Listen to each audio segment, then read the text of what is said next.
오늘 우리는 다 함께 창세기 세 번째 우리 말씀으로 같이 은혜를 나누기 원하는데요.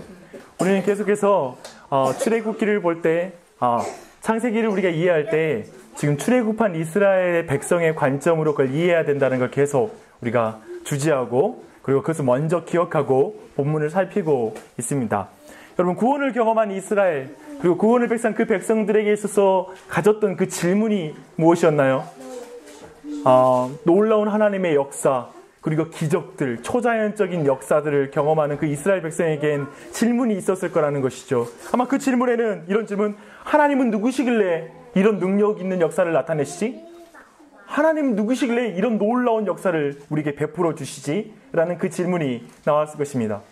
하나님은 이렇게 대답했죠. 나는 온 세상을 만든 창조주이다. 너의 두려움이 만드는 환상도 아니고 너의 종교적 감수성이 만들어낸 어떤 심리적인 대상도 아니다. 도리어 내가 너를 만들었다. 내가 너의 창조주이다.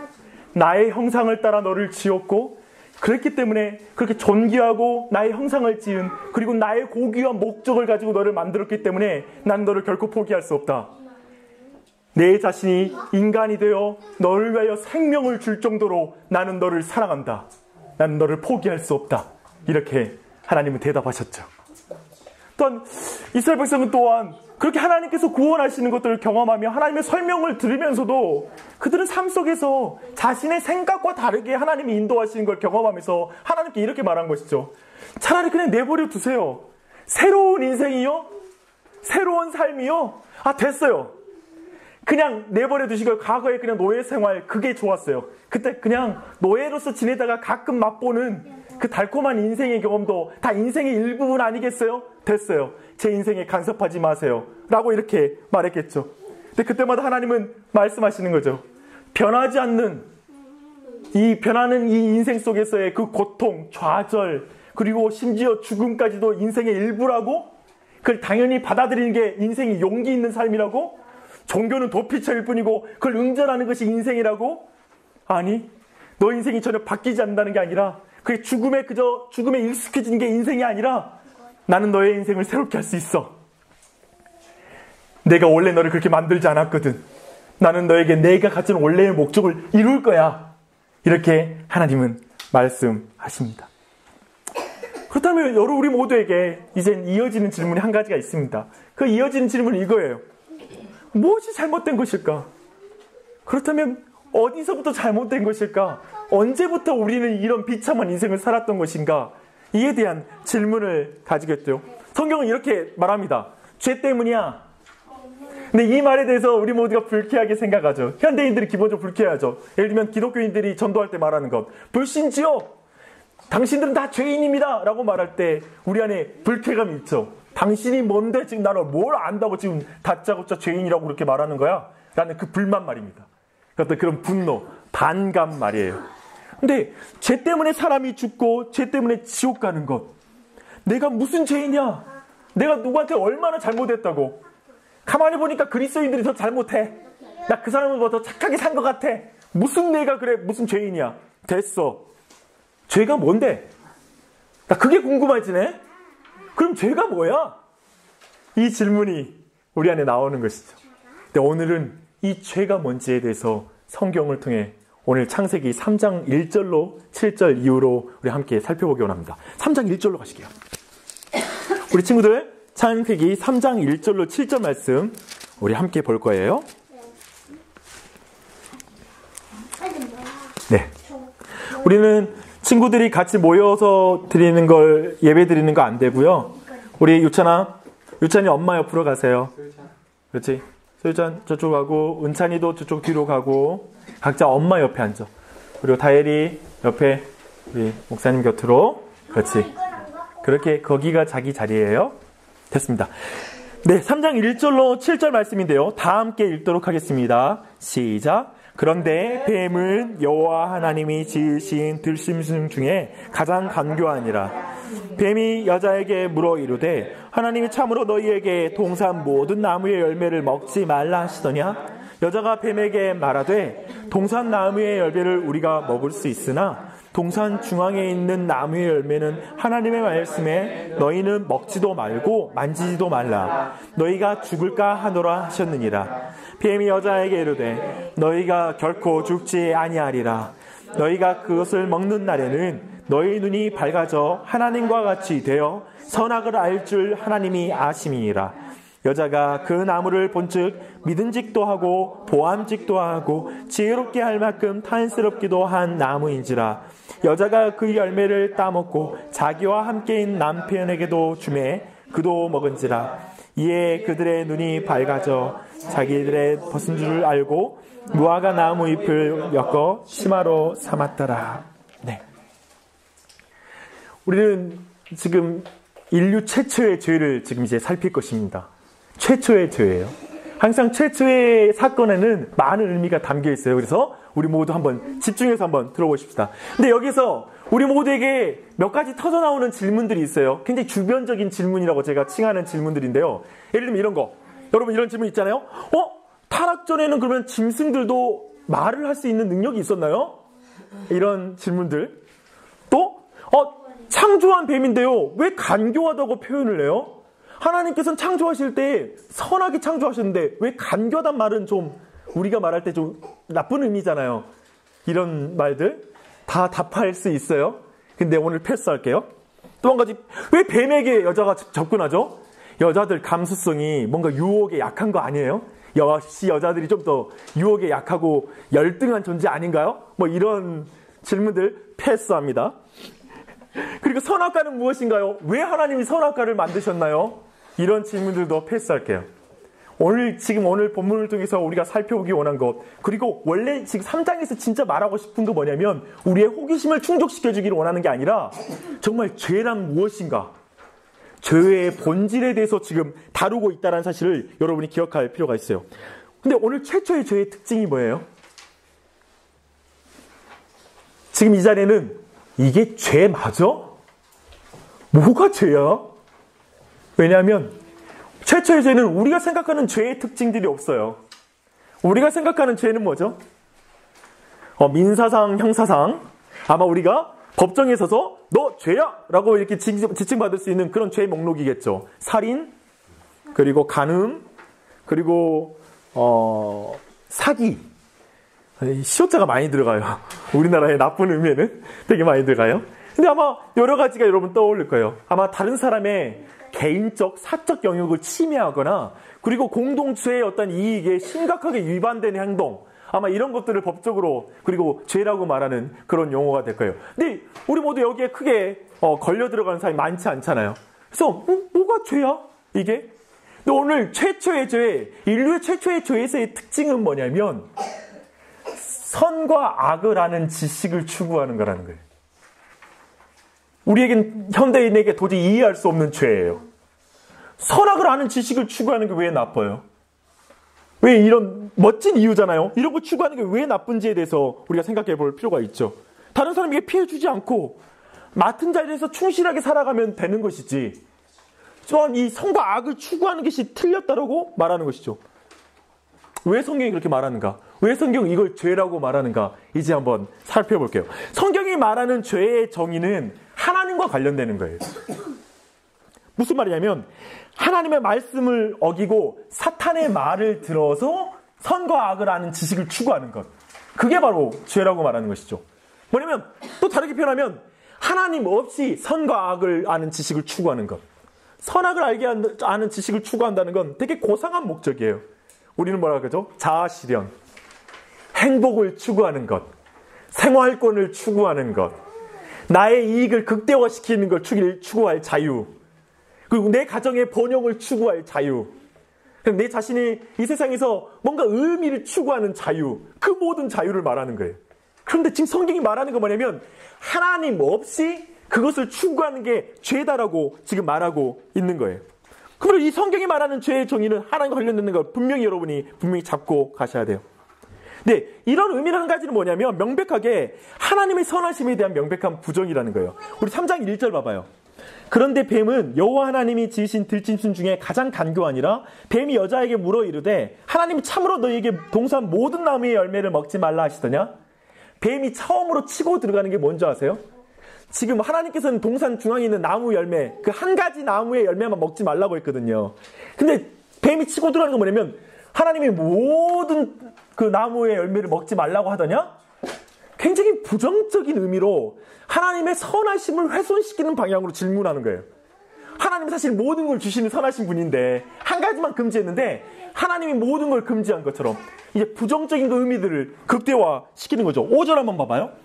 너희가 그것을 먹는 날에는 너희의 눈이 밝아져 하나님과 같이 되어 선악을 알 줄 하나님이 아심이니라. 뭐냐면 하나님은 너 자신 안에 하나님처럼 될 수 있는 무한한 능력을 부어주셨는데 너가 그걸 자각하고 깨달아서 하나님과 같아지는 게 겁나는 그런 째째한 하나님이고 그런 악한 하나님이야 라는 말인 거예요. 그래서 근본적으로 지금 이 열매를 따먹었다는 사건, 하나님 없이 하나님의 말씀을 제껴놓고 자신의 행복을 추구하고 자신의 이상을 추구해 나가는 것 그 자체가 하나님의 선하심에 대한 명백한 부정이라는 거예요. 그걸 반대하는 행동이라는 거예요. 그런 측면들을 볼 수 있을 거예요. 근데 여기에서 또 한 가지 뭐냐면 우리 안에 터져나오는 항변이 하나 있을 거예요. 하나님은 사랑이라고 말하면서 그것도 못 참나요? 좀 이기적으로 그냥 우리가 살고 그냥 하나님 없이 내 중심으로 살아가고 하나님 그냥 무시하고 사는 거, 그래도 자녀 그냥 행복한 것만 보고 만족할 수는 없는 건가요? 그렇게 그냥 자녀가 살아가는 것, 이런 생각 해본 적 없습니까? 저는 해봤어요. 자꾸 그런 마음이 불쑥불쑥 올라와요. 왜냐하면 이스라엘 백성이 조금만 잘못해 하나님이 막 책망하잖아요. 그리고 막 보이게 하나님이 간섭하잖아요. 근데 나도 살아가다 보니까 처음에는 예수 믿을 때 즐거웠다가 어느 순간 시간이 지나면서 하나님이 막 간섭하니까 짜증나는 거예요. 그냥 사랑이 하나님이면 그냥 넘어가 주시지 왜 이렇게 내 삶을 이렇게 옥죄고 오냐고, 왜 내 삶을 이렇게 쳐다보고 추적하냐고, 이런 마음이 내 안에 들어요. 아마 우리에게 동일하게 이 말씀 보면서 그런 항변이 나올 거예요. 제가 이걸 좀 깊이 경험한, 이 하나님의 마음에 깊이 경험한 한 가지 제 삶의 예화를 들려드리겠습니다. 제가 그 초등학교 1, 2학년 수련회에 가서 말씀을 전했어요. 복음을 전해달라고 그래가지고 제가 1, 2학년 애들을 놓고 복음을 전한 거예요. 근데 그때 어떻게 했냐면 미리 담당자에게 연락을 줘서 그날 이렇게 차를 가지고 아이들이 자기가 가장 소중하게 생각하는 어떤 대상을 한번 만들어 보라고 했어요. 그래가지고 만든 작품들을 이제 설교하기 전에 앞에다 다 전시해 달라고 이렇게 부탁하더라고요. 제가 부탁을 드리고 이제 제가 설교단에 올라갔죠. 애들이 너무나 예쁘게 그냥 만들었어요. 1, 2학년 친구들이 자신의 수준에 맞춰서 최선을 다해서 만든 작품이었어요. 그리고 먼저 제가 친구들에게 말했죠. 여러분 이제 이거 저한테 맡겨주는 거예요. 알았죠? 이거 이제 제가 어떻게 하더라도 상관없어요. 알았죠? 저한테 그냥 맡겨준 제 작품이에요. 그렇게 애들한테 그걸 위임을 받았어요.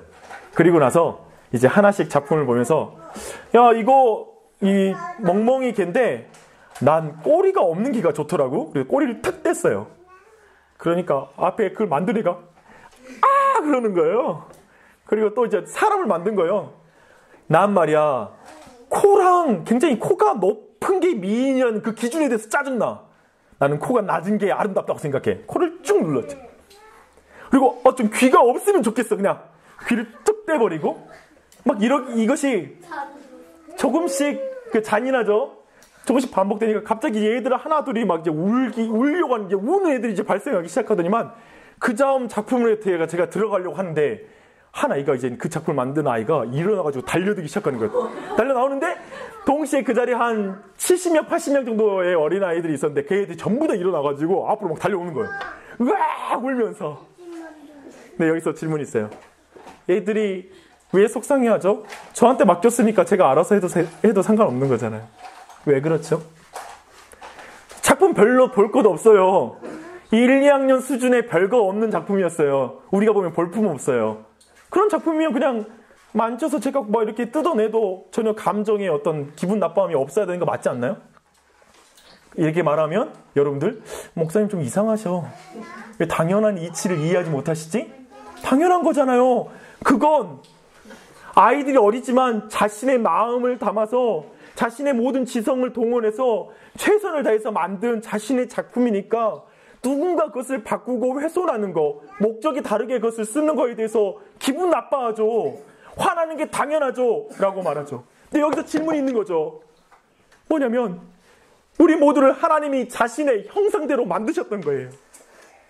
창세기 1장과 2장에 하나님 만드시고 보시기에 심히 좋았다고 말하는 거예요.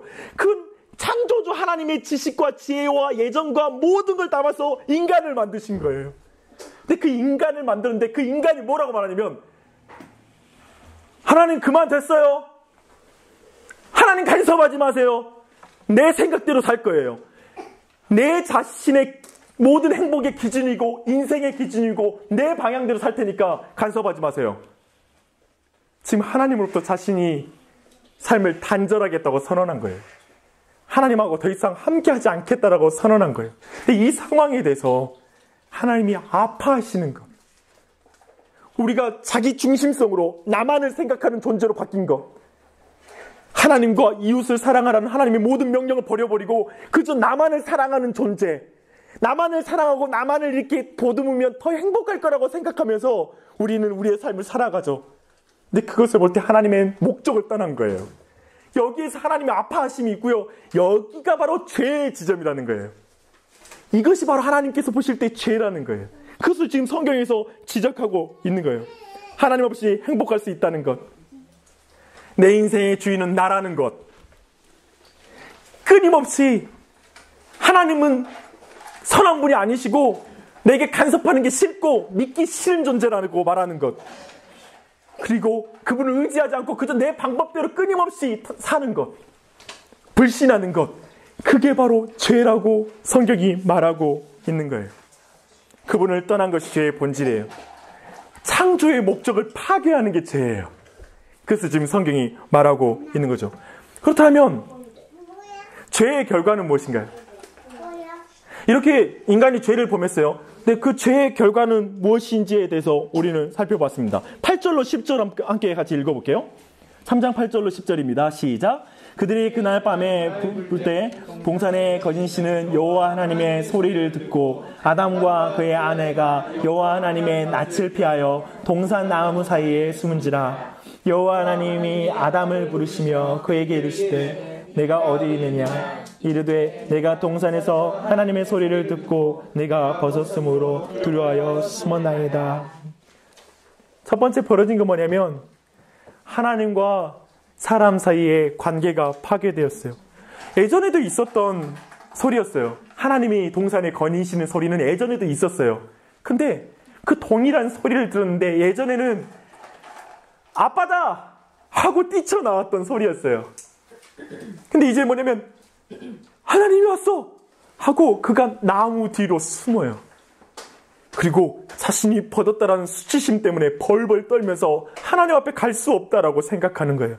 어떻게 해서든지 그 마음속에는 하나님을 만나는 자리를 피하고 싶은 거예요. 오늘날 우리에게도 많이 있어요. 하나님을 만나는 자리를 피하고 싶은 것. 사람들은 이렇게 말해요. 오늘날 진정한 교회가 없어. 참된 교회가 없어. 라고 말하는 한편의 말 가운데 진정한 교회 좀 봤으면 좋겠어라고 말하거든요. 근데 한편으로 하나님을 진정하게 만나는 교회는 가기 싫어요. 역설적이에요. 무슨 말인지 아시겠죠? 그런 부분인 거예요. 사람들이 이 집 아담 안에 이 하나님을 만나기가 싫은 거예요. 낯을 피하여 나무 사이에 숨어요. 두려워해요. 그리고 또 한 가지 나타난 결과는 뭐냐면 사람 사이의 관계가 파괴돼요. 그 부분을 11절 12절입니다. 시작.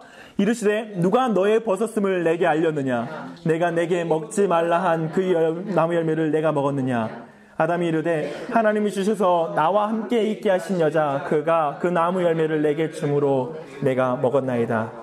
하나님이 물으시죠. 사실은 이건 하나님께서 회개의 기회를 주시는 거예요.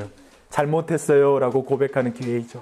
근데 그가 한 행동은 뭐냐면 당신이 내게 보내준 그 여자 때문에 죄를 지었거든요 라는 이 말이 뭐냐면 애초에 당신이 이 여자를 만들어주지 않았으면 나 죄 짓지 않았을 거라고요. 당신 책임이에요. 하나님 책임이에요. 이 모든 환경, 이 배경 때문에 내가 하나님을 알지 못했던 거고, 이 환경 때문에 내가 정말 죄를 짓게 된 거고, 이런 여건, 내가 부모 잘못 만나서, 아내 잘못 만나서 내 인생 이렇게 된 거라고요. 이렇게 어쩌면 그렇게 핑계를 대는 인간의 본성이 이 안에 그대로 고스란히 나타나고 있어요. 원래 안 그랬잖아요. 얼마나 멋진 시를 아내에게 던졌어요. 내 뼈 중에 뼈요, 살 중에 살이다. 이렇게 말했던 관계가 완전히 깨진 거예요. 근데 이 깨진 관계가 앞으로 살펴보겠지만 4장에서는 이제 무시무시한 결론이 나오는데, 첫 번째 뭐냐면 다음 때, 즉 아담과 하와의 다음 때인 가인과 둘째 아들 아벨 사이에 살인사건이 일어나요. 인간의 죄는 무섭게 이젠 퍼지기 시작하고 그 부패의 정도는 너무나 깊어지기 시작하는 거예요. 그리고 4장에는 성경의 두 번째 시가 나타나요. 인류가 만든 두 번째 시라고 생각할 수 있어요. 그 두 번째 시는 라멕이 아내들에게, 이젠 자기 아내들에게 묘하게 연결돼요. 첫 번째 시는 아담이 자신의 아내에게, 두 번째 시도 남편이 아내에게 주는 시예요. 근데 그 시의 내용을 한번 봐봐요. 아다와 실라여 내 목소리를 들으라. 라멕의 아내들이여 내 말을 들으라. 나의 상처로 말미암아 내가 사람을 죽였고 나의 상함으로 말미암아 소년을 죽였도다. 가인을 위하여는 벌이 7배일진데 라멕을 위하여는 벌이 77배이로다. 여기 안에 모든 죄의 중심성을 보세요. 내 목소리, 내 말을 들으라. 나의 상처, 누군가 내 몸에 상처를 작게 나타내는데 난 그 작은 상처에 참지 않고 그 사람을 죽여버릴 정도로 능력 있는 남자야. 나의 상함으로 말미암아 소년이 무슨 힘이 있겠어요? 별 힘이 없는 약한 상대들을 향하여 철저한 억압과 탄압을 하는 그런 능력 있는 존재다라고 자신을 과시하는 거예요. 그리고 나서 뭐라고 하는지 아세요?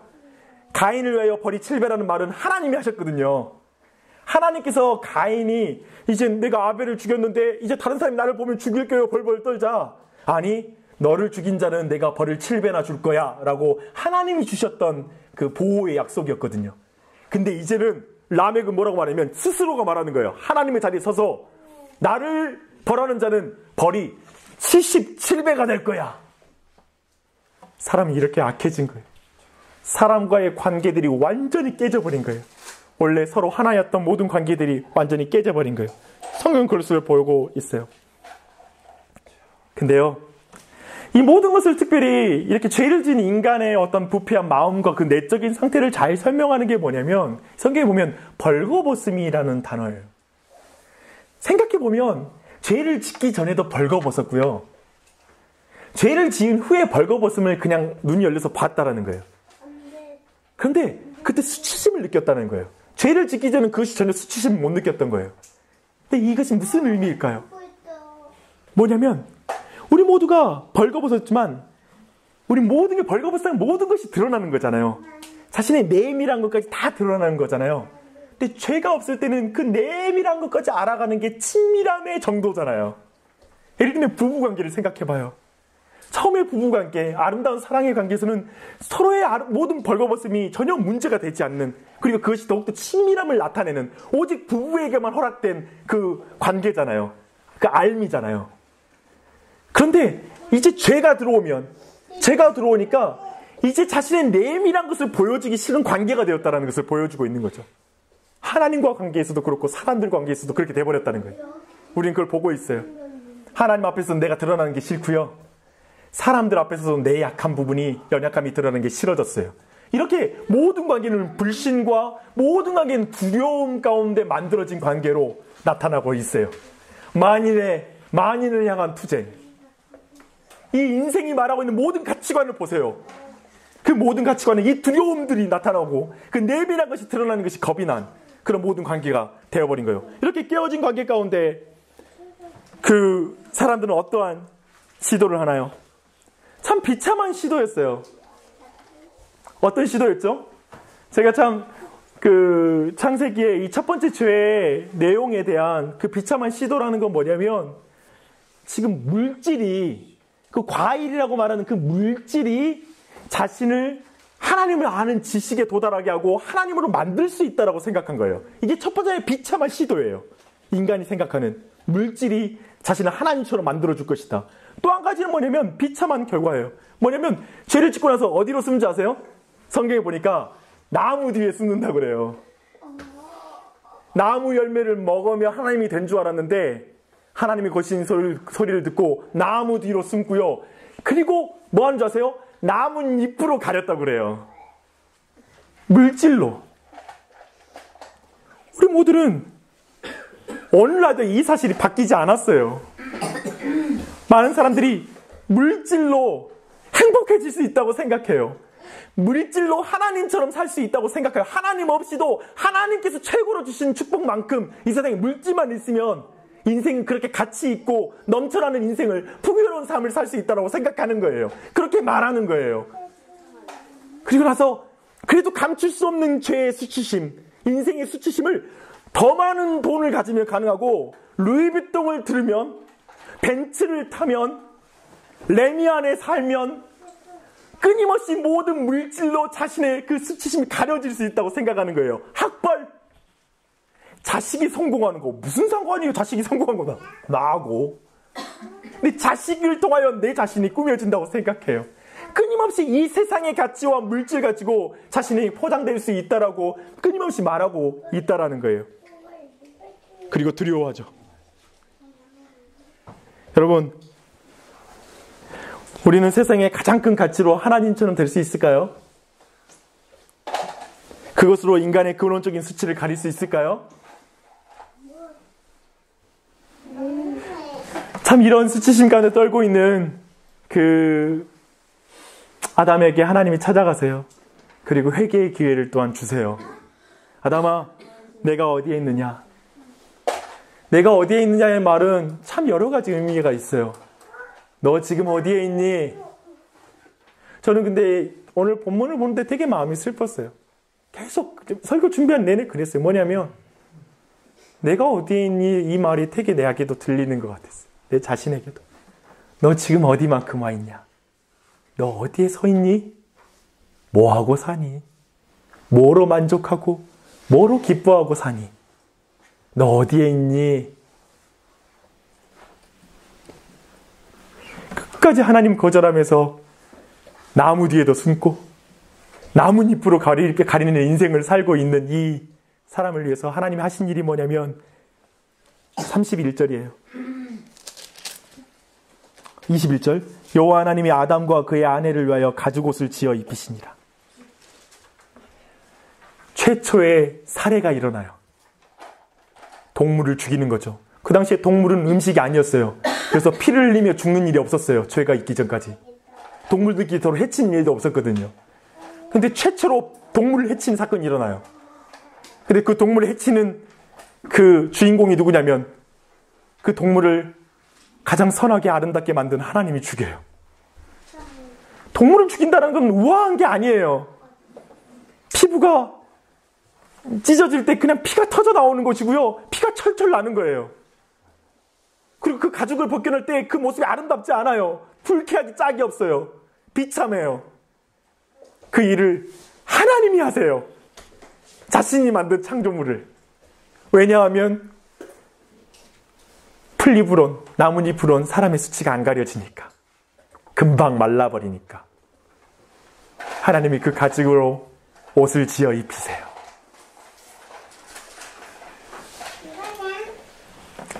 결국 이 모든 걸 가리다가 하나님이 직접 이 땅에 오셔서 인간의 몸으로 오셔서 십자가의 죽으심으로 그 수치를 가려요. 사람이 가릴 수 없는 것, 나무 뒤에 숨어도 가릴 수 없는 것, 나무 잎으로 가려도 소용없는 것, 그것을 가리러 오셨어요. 그런데도 하나님이 악한 분으로 보이십니까? 그런데도 하나님이 여러분을 나쁜 길로 인도하실 것 같아요? 아직도 하나님이 뭔가 여러분에게 주지 않는 분으로 보이십니까? 기독교는 뭔가 여러분의 것들을 빼앗으려고 있는 것처럼 보이는 기독교입니까? 어떤 종교, 권력, 그렇게 보이세요? 하나님 그런 권력자로 보이세요? 여러분을 종교적 노예로 만드는 분으로 보이세요? 아니요. 하나님은 자신의 모든 걸 주어 그 수치를 가리시는 분이세요. 자신이 직접 죽으심으로. 도대체 무엇으로 인생의 최고의 가치를 말할 수 있겠습니까? 무슨 돈으로요? 예수 믿어서 도대체 무슨 복을 받아서 여러분들이 어떤 복을 받아서 인생의 가장 큰 행복을 누리려고 하십니까? 하나님이 여러분의 것입니다. 하나님이 여러분을 위해서 죽으셨습니다. 하나님이 여러분을 감싸고 있다고요. 예수 그리스도로 옷 입었다고요, 우리가. 그 이상의 존재감이 어디에 있어요? 행복이 어디 있어요? 지금 하나님은 여러분을 하나님의 위치로 들어 올리시는 은혜를 베푸셨다고요. 여러분 이 사실을 기억하십시오. 그래서 세상의 적당한 만족에 만족하지 마시고 여유롭게, 담대하게, 넉넉하게 믿음으로 살아가십시오. 지금의 이 새로운 상황, 하나님 우리 모두를 새로운 믿음의 자리로 인도하실 겁니다. 우리 가정, 우리의 삶, 이 도시, 하나님께는 이 하나님의 이 구원의 은혜로 새로운 곳에 인도하실 것입니다. 그 사실을 기대하며 우리 모두가 나아갔으면 좋겠습니다. 아멘. 기도하겠습니다.